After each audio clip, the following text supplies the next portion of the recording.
नमस्कार दोस्तों, स्वागत है आप सभी का आपके अपने इस यूट्यूब चैनल पर। और इस वीडियो के माध्यम से SSC MTS non technical staff हवलदार का क्वेश्चन पेपर डिस्कस किया जाएगा। ये जो पेपर हुआ था वो 12 जुलाई 2022 को हुआ था और जो ये शिफ्ट है वो सेकंड शिफ्ट है। इस शिफ्ट को सेट नंबर 17 बनाया गया है। और आपको बता देते हैं कि इस वीडियो के माध्यम से आपको इंग्लिश सेक्शन का एक्सप्लेनेशन दिया जाएगा। तो शुरू करते हैं वीडियो पहले क्वेश्चन से। पहला क्वेश्चन हमारे पास दिया गया था, following sentence has been divided into parts, select the part that contain the error. Error detect करनी थी। स्टेटमेंट जो था वो दिया गया था, residents should keep an eye out for strangers acting suspecting in their areas. ये आपका स्टेटमेंट था। अब अगर जो आप इसको देखेंगे स्टेटमेंट को, तो ये रेजिडेंट्स आपके पास सब्जेक्ट था और शुड आपके पास हेल्पिंग वर्ब है जो कि मॉडल है, इसके साथ वी वन आता है, वी वन रखा गया है, यहाँ पर कोई एरर नहीं है इस वाले में। उसके बाद जब आगे थोड़ा सा रीड करेंगे तो ये जो आपको मिल रहा है, keep an eye out for, ठीक है, ये वाले में भी कोई एरर नहीं है इतने में, क्योंकि ये आपका फ्रेज सॉरी ये आपका ईडीएम है। ये आपका ईडीएम होता है, keep an eye out for someone और फॉर समथिंग होता है। इसका मतलब आपका क्या होता है, टू वॉच समवन और समथिंग केयरफुली, किसी पर जो है नज़रें रखना। नज़रें रखना का मतलब उस पर जो है ऑब्जर्व करना उसको। इसके लिए दूसरा एक और इडियम होता है, मिलता जुलता है, सेम मतलब होता है, keep an I on someone और समथिंग। यहाँ पर ऑन होता है, यहाँ पर आउट फॉर है, तो दोनों का मतलब सेम होता है। यहाँ पर आउट फॉर वाला रखा गया था, तो इस वाले में भी कोई एरर आपकी नहीं है, सस्पेक्टिंग स्टैंडर्ड्स वाला। सॉरी, यहाँ पर आई आउट फॉर स्टैंडर्ड्स यानी इस वाले पोर्शन में, ठीक है। रेजिडेंट वाला भी सही था। फिर आगे अगर जो रीड करेंगे तो आपको मिलेगा acting suspecting in their areas. तो जो आपका एक्टिंग रखा गया था आपकी वर्ब थी, और इसकी विशेषता जो बता रहा था, ये जो वर्ड बता रहा है सस्पेक्टिंग, ये इसकी विशेषता बता रहा था। और जो वर्ब की विशेषता बताता है वो एडवर्ब होता है, यानी यहाँ पर एडवर्ब होना चाहिए था, जो कि यहाँ पर नहीं है, सस्पेक्टिंग रखा गया जो आपका एडवर्ब नहीं है, तो इसलिए इस वाले पोर्शन में एरर है। दूसरी चीज़, अगर जो आप इसको रीड कर रहे होंगे तो यहाँ पर ऑकवर्ड भी लग रहा होगा, तो आप वैसे भी गेस कर सकते थे। तो यहाँ पर आपका जो एडवर्ब होगा वो आपका होना क्या चाहिए, तो यहाँ सस्पिशियसली होना चाहिए था, acting suspiciously in their areas. तो इस वाले पोर्शन में सेकंड वाले में एरर था। सेकंड में बताना था, इंप्रूवमेंट बताना था, when a plastic comb is rubbed on dry hair they acquired a static charge. ये आपका व्हेन कंजंक्शन था। दो क्लॉजेस हैं, एक क्लॉज ये है, दूसरी क्लॉज ये है, जोड़ा गया है कंजंक्शन। अब इस वाले क्लॉज में आपका प्लास्टिक कॉम था, ये आपका सब्जेक्ट था जो कि सिंगुलर है, और ये टेंस आपका प्रेजेंट चल रहा है। तो यहाँ पर जो दे रखा गया किसके लिए है, कॉम के लिए है, तो कॉम के लिए तो कॉम सिंगुलर थी, तो यहाँ सिंगुलर होना चाहिए था। दूसरी चीज़, टेंस आपका प्रेजेंट में था, यहाँ पास्ट रखा गया, तो इसका मतलब ये वाला पोर्शन आपका गलत रखा गया है। इसके लिए इंप्रूवमेंट में था, it acquires a, no improvement है, इट अक्वायर्ड अ, और चौथा है आपका दे अक्वायर। तो करेक्ट कौन सा होगा, सिंगुलर चाहिए हमें, तो सिंगुलर में ये है इट। टेंस चाहिए प्रेजेंट, टेंस में अक्वायर्स भी है, तो ये आपका सही हो जाएगा, ये आपका नहीं होगा। ये वाला आपका गलत हो जाएगा क्योंकि टेंस गलत है, और ये वाला आपका सब्जेक्ट गलत है। थर्ड में यहाँ पर क्या करना था, मीनिंग बतानी थी, कम रेन और shine I will go to Paris tomorrow. Come rain और शाइन दिया गया है, इसके लिए था to come before the decided time at the last moment to decide later whatever happens. तो अगर जो स्टेटमेंट पढ़ेंगे तो इससे पता चल जाएगा, कम रेन और शाइन का मतलब है कुछ भी हो, तो इसका मतलब हो जाएगा whatever happens I will go to Paris tomorrow. Fourth में बताना था, एंटोनिम बताना था वर्ड का।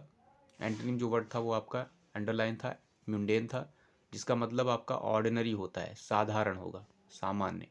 इसके लिए आप वर्ल्डली वर्ड यूज़ कर सकते हैं, वर्ल्डली, ठीक है, वर्ल्ड से रिलेटेड यानी सामान्य सा। अर्थली कर सकते हैं। इसके लिए पहला ऑप्शन था स्टैंडर्ड, दूसरा है टेम्पोरल, तीसरा है एक्सेप्शनल, चौथा है कस्टमरी। एंटोनिम बताना है साधारण का। स्टैंडर्ड का मतलब आपका सोपान जो होते हैं, या जो आपके स्टैंडर्ड नियत किए जाते हैं, निर्धारित किए जाते हैं, तो उसका हिंदी मतलब होता है, आप समझ रहे होंगे क्या मतलब है। टेम्पोरल जो है टेम्पररी से बना है, टेम्पररी मतलब टेम्परल मतलब अस्थायी हो जाएगा, जो चेंजेबल होगा, ये आपका नहीं बन रहे हैं मिमडेन के एंटोनिम्स।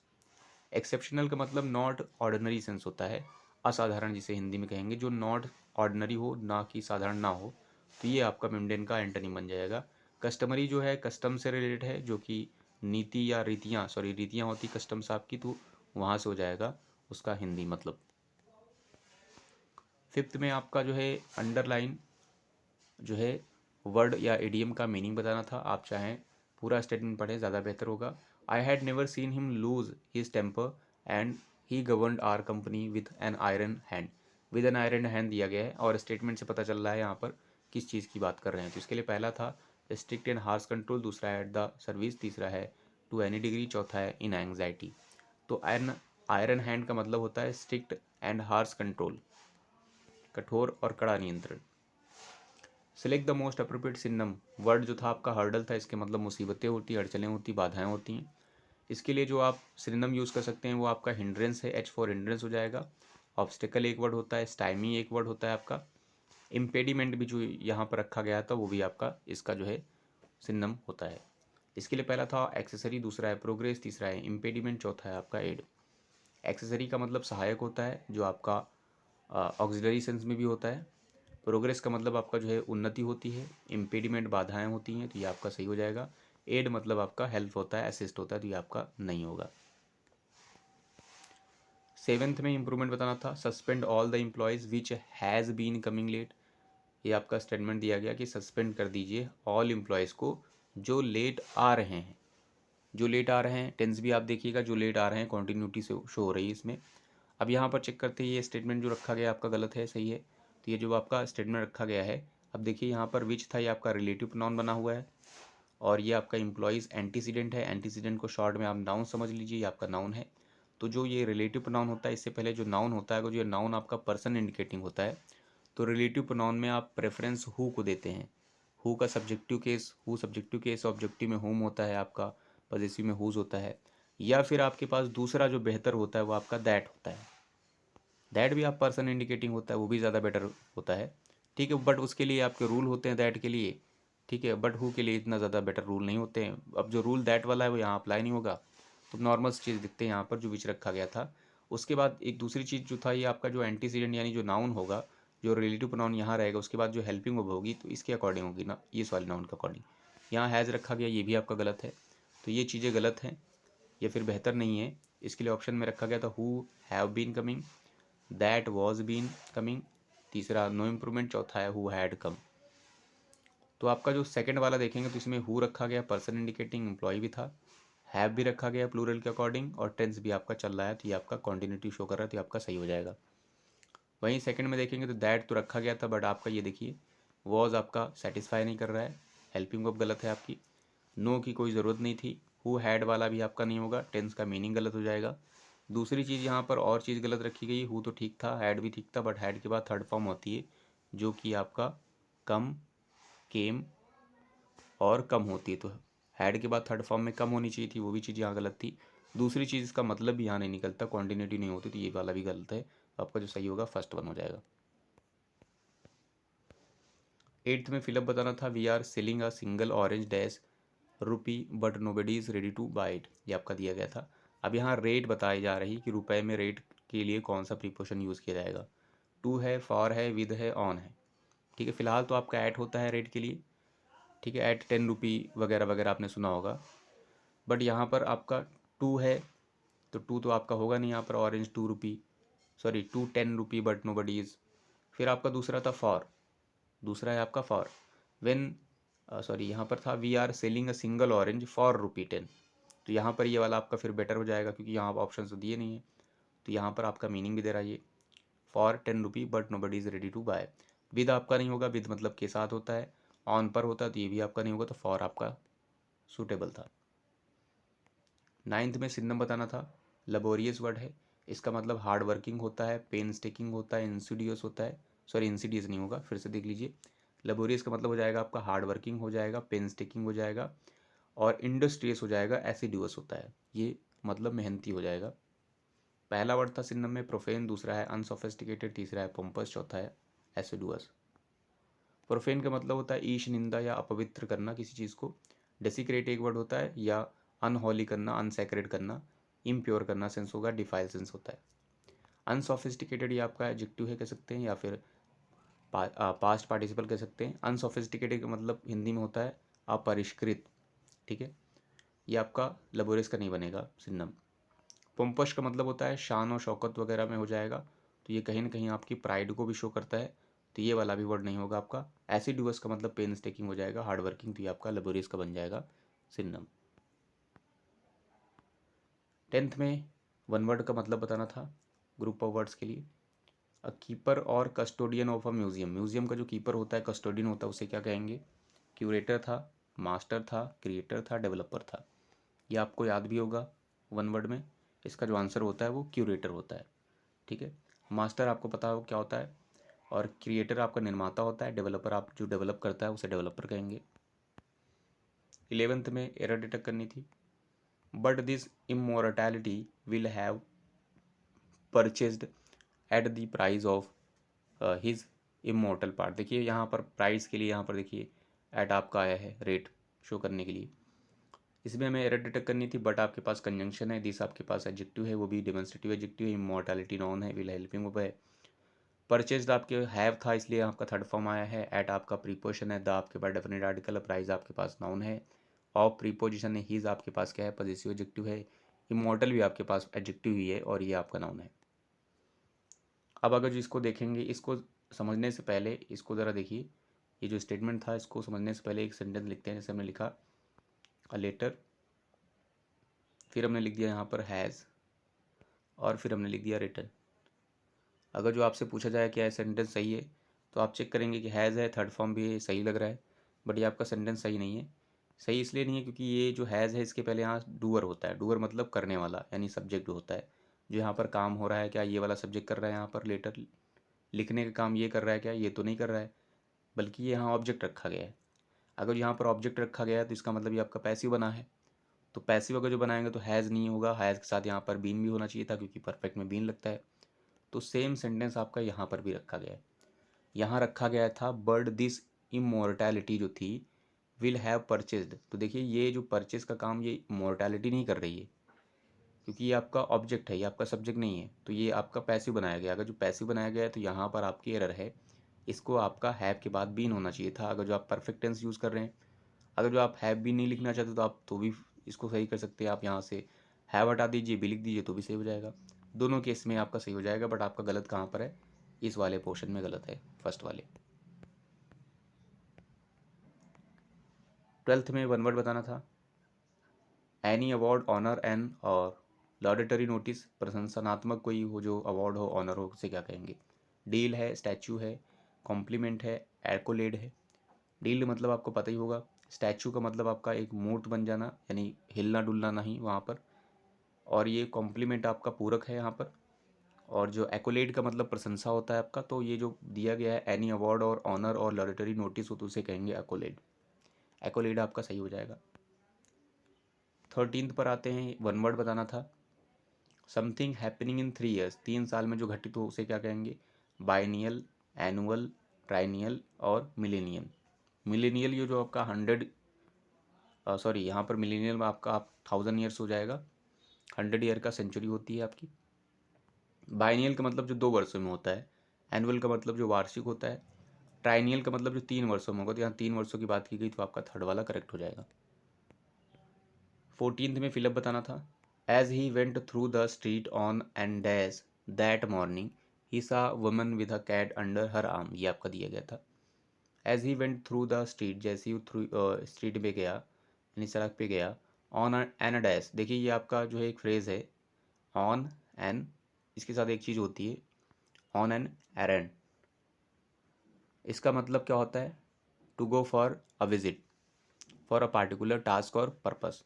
किसी पर्पस के लिए या किसी जो है उसके लिए टास्क के लिए कहीं पर जाना, विजिट करना, शॉर्ट विजिट होती है। तो इसके साथ ये आपका इडियम चलता है, या फ्रेज जो है आपका चलता है ऑन एन एरेंड। तो यहाँ पर देखिए वही चीज़ चल रही थी, go for on an errand, यहाँ पर आप लिख सकते हैं। ठीक है, go for an on an, ये आपका था, और ये एन था, और यहाँ पर क्या आएगा आपका रखा गया था। अगर तो भी आपको नहीं पता था तो आप एलिमिनेट कर सकते थे। यहाँ पर अमेंड था, दूसरा ऑब्जेक्शन था, तीसरा इनकेसमेंट था, चौथा आपका एरेंड था। अमेंडमेंट आपको पता है संशोधन होता है, यहाँ पर वो स्ट्रीट पे गया ऑन एंड संशोधन, तो ये तो आपका होगा नहीं।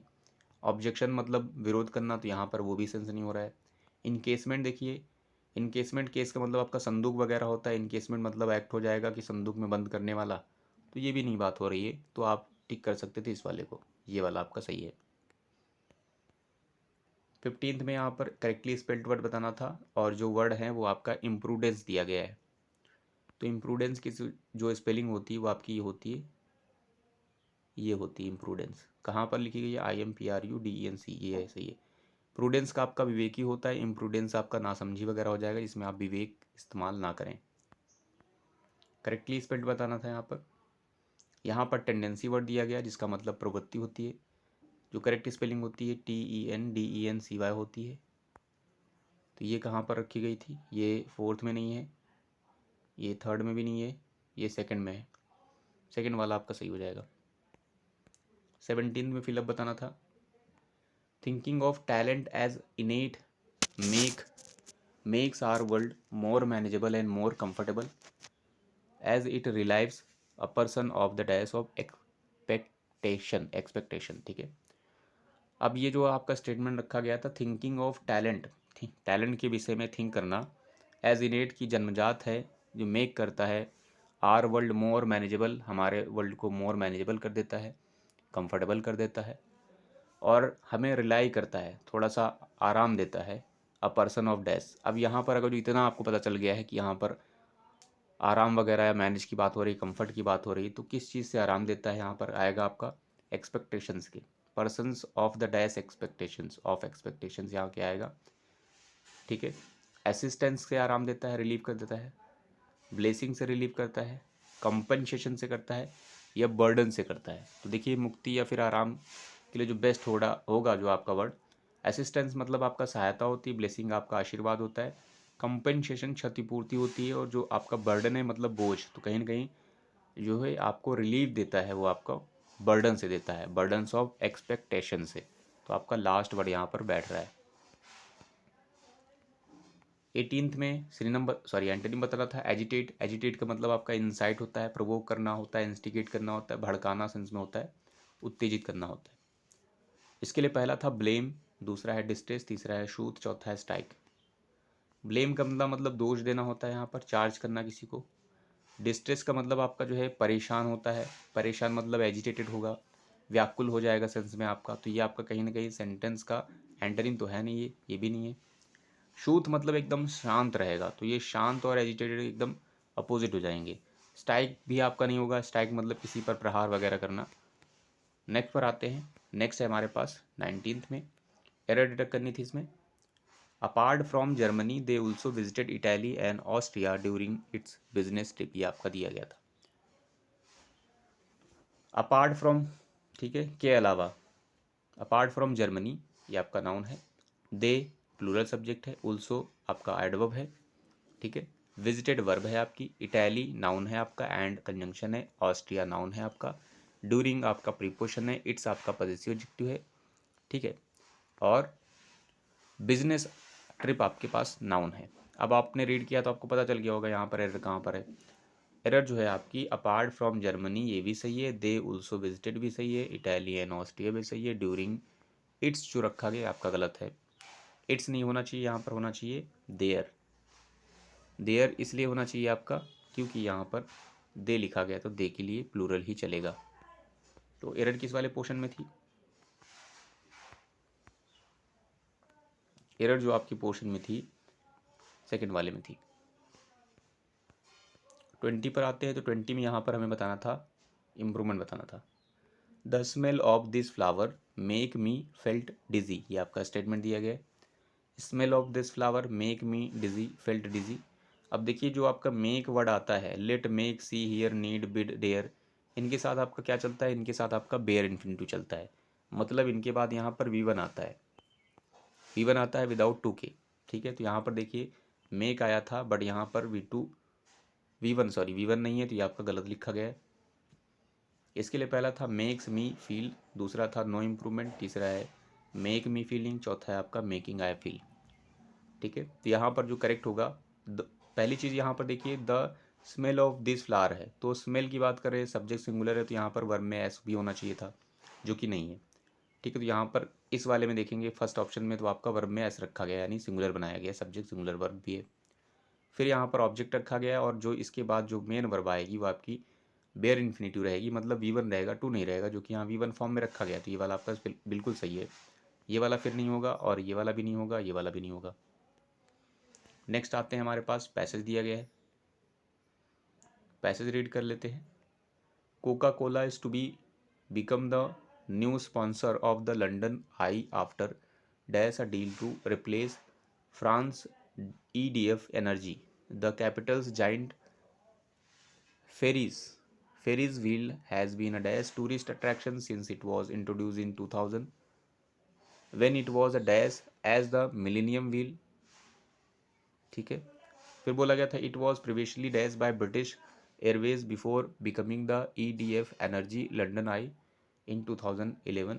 Coca-Cola will take over in January after a dash 2-year deal with the Wheels owner. क्या आपका स्टेटमेंट दिया गया था, आपको पता चल गया होगा थीम क्या है यहाँ पर। नेक्स्ट पर आते हैं, यहाँ पर फिलअप पर 21 नंबर पर फिलअप में।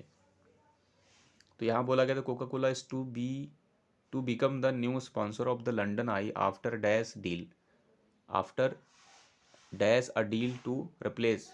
तो यहाँ डील के लिए क्या होगा, signing a deal, enclosing a deal, clearing a deal, assorting a deal. तो यहाँ पर डील की बात कर रहे हैं तो सेंटेंस और पैसेज के अकॉर्डिंग जो आपका करेक्ट होगा वो आपका क्या होगा, signing a deal. Coca Cola जो है बिकम हो गई, इंस्पॉन्सर हो गई है किसकी, लंडन आई की, आफ्टर जो है साइन करने के बाद, डील साइन करने के बाद, जिसमें इन्होंने रिप्लेस किया है EDF एनर्जी को। 2 नंबर पे आते हैं, the capital's giant Ferris wheel has been a dash tourist attraction. यहाँ पर देखिए आपका आर्टिकल है तो एक अकॉर्डिंग यहाँ पर लगेगा। कैसा टूरिस्ट अट्रैक्शन था, जब से वो इंट्रोड्यूस किया गया था 2000 में। मैंडेटरी अट्रैक्शन था टूरिस्ट, लीडिंग था, ससेप्टिबल था और सपोर्टिव था। मैंडेटरी का मतलब कंपलसरी था, कंपलसरी टूरिस्ट अट्रैक्शन तो होता नहीं है। लीडिंग मतलब हो सकता है आपका काफ़ी जो है लीडिंग का उभरता हुआ था या बढ़ता हुआ सेंस था। ससेप्टिबल का मतलब होता है ईजिली अफेक्टेड बाय समथिंग और समवन। सपोर्टिव का मतलब हेल्पफुल होगा, तो आपका जो करेक्ट वर्ड बैठेगा यहाँ पर वो आपका लीडिंग हो जाएगा, leading tourist attraction. 23rd number पे आते हैं, तो 23rd नंबर पे बोला गया थर्ड में, it was introduce in 2000 when it was dash as the millennium wheel, जब वो एज था मिलेनियम व्हील, जब वो डैश था। इंस्क्राइब्ड था एज मिलेनियम व्हील, बेस्ड था as the millennium wheel, known था एज द मिलेनियम व्हील और पब्लिश्ड था एज द मिलेनियम व्हील। तो इंस्क्राइब्ड मतलब किसी पर जो है इंस्क्राइब करना, लिखना जो है सेंस में होता है, और बेस्ड के साथ ऑन होता है, बेस्ड ऑन वगैरह। तो यहाँ पर देखिए बेस्ड ऑन भी नहीं है तो यहाँ पर ये भी नहीं होगा। नोन आपका बेटर हो जाएगा यहाँ पर, when it was known as the millennium wheel, ये आपका मीनिंग भी दे रहा है, पब्लिश्ड भी नहीं होगा। थर्ड वन आपका करेक्ट हो जाएगा। 24th में बताया गया था यहाँ पर, it was previously dash by British Airways before becoming the EDF energy London I. It was previously dash by British Airways, क्या हो रही थी, स्पॉन्सर्ड हो रही थी, केप्ट हो रहा था, ऑथेंटिकेटेड हो रहा था, रिफ्यूज हो रहा था। तो सेंटेंस और पैसेज के अकॉर्डिंग जो आपका थीम चल रही है यहाँ पर, स्पॉन्सर क्योंकि पहले लिखा गया था कहीं ना कहीं, तो यहाँ पर जो करेक्ट आपकी जो हेल्पिंग वर्ब होगी, सॉरी मेन वर्ब होगी, वो आपकी स्पॉन्सर्ड हो जाएगी। It was previously sponsored by the British Airways. Next और लास्ट पर आते हैं। लास्ट में बोला गया था Coca Cola will take over in January after dash a 2-year deal with the wheel's owner. Hedging है आपका, after hedging a 2 years deal, डिस्कंस covering after a 2-year deal with, striking है आपका और फॉर्जिंग है। तो हेजिंग का मतलब क्या होता है, टू डू नॉट रिप्लाई, ठीक है, डू नॉट रिप्लाई इंस्टेंटली या डायरेक्टली, किसी चीज़ या किसी क्वेश्चन का जो है आंसर डायरेक्टली रिप्लाई ना करना, घुमाना उसको। तो ये वाला यहाँ पर तो सेंस हो ही नहीं रहा है, तो ये वाला वर्ड आपका गलत हो जाएगा। डिस्कवर मतलब पता लगाना, ठीक है, तो आफ्टर ये सेंस के अकॉर्डिंग तो डिस्कवर का भी कोई सेंस नहीं हो रहा है। स्ट्राइकिंग का जो मतलब होता है कि कहीं ना कहीं अट्रैक्टिव सेंस हो जाएगा, नोटिसेबल होगा, जो कहीं आपका स्ट्राइक नोटिसेबल हो जाएगा, मतलब स्ट्राइकिंग कर रहा है तो वो लोगों में काफ़ी जो है अट्रैक्ट कर रहा है, लोगों को नोटिस करा रहा है। तो अगर जो इस वाले स्टेटमेंट और जो फोर्जिंग रखा गया, इसका मतलब आपका फॉर्ज करना मतलब जालसाजी करना। तो अगर जो आप ऐसे ही एलिमिनेट कर ले तो ये वाला वर्ड नहीं बैठ रहा है, ये वाला नहीं बैठ रहा है, ये वाला नहीं बैठ रहा है, तो ये वाला बैठेगा फिर आपका। स्ट्राइकिंग का मतलब नोटिसेबल सेंस में हो जाएगा। तो Coca Cola will take over in January after striking a 2-year deal with the wheel's owner, ये आपका जो है करेक्ट होगा। सो आई होप इस वीडियो के माध्यम से आपने कुछ ना कुछ जरूर सीखा होगा। So thanks for watching this video.